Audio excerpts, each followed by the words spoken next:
Welcome back to the Next Human Lab podcast. I'm Simon, here with Luna, and we're continuing the Conscious Living series. In the last episode, we talked about designing your days instead of escaping them. Today, we're addressing something that quietly destroys good design, the inability to say no. Not because you're weak, but because you're afraid to disappoint. Yes, most people don't say yes from generosity. They say yes from pressure. Social pressure, approval pressure, image pressure. It looks kind outside, but inside it feels tight. Let's normalize this. Saying no is emotionally harder than saying yes. The brain reads social rejection risk, like physical danger. So your nervous system pushes you to agree quickly. That's why over-agreeing often happens fast and regret arrives slowly. I once accepted 3 separate coffee meetings in one afternoon because I didn't want to be difficult. By the third coffee, I was no longer listening, I was vibrating. That wasn't networking. That was caffeine-powered self-betrayal. Exactly. When yes becomes automatic, honesty disappears. Here's the deeper truth. Every yes is a no to something else.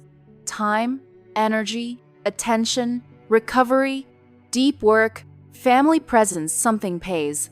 Boundaries are not walls, they are filters. They protect what matters most. Emotionally mature people understand this. Clarity is kinder than silent resentment. That's strong. Because many people say yes then become quietly resentful, which damages relationships more than a respectful no would. Research on interpersonal trust shows predictability and honesty build stronger bonds than constant accommodation. Let's talk about the hidden fears behind over-agreeing. Fear of being disliked, fear of missing opportunity, fear of looking selfish. But saying no with respect is not selfish. It is truthful resource management. Here's a practical tool, the pause line. Instead of answering immediately, say, "Let me check my capacity and get back to you." This interrupts pressure. Yes, responses. Second, the honest frame. I can't commit well to that right now, and I respect it too much to give a weak yes. That sentence builds respect, not conflict. Third, the partial yes. Offer a smaller version. Shorter time, reduce scope, later timing. Boundaries don't reduce generosity, they make generosity sustainable. Let's add humor.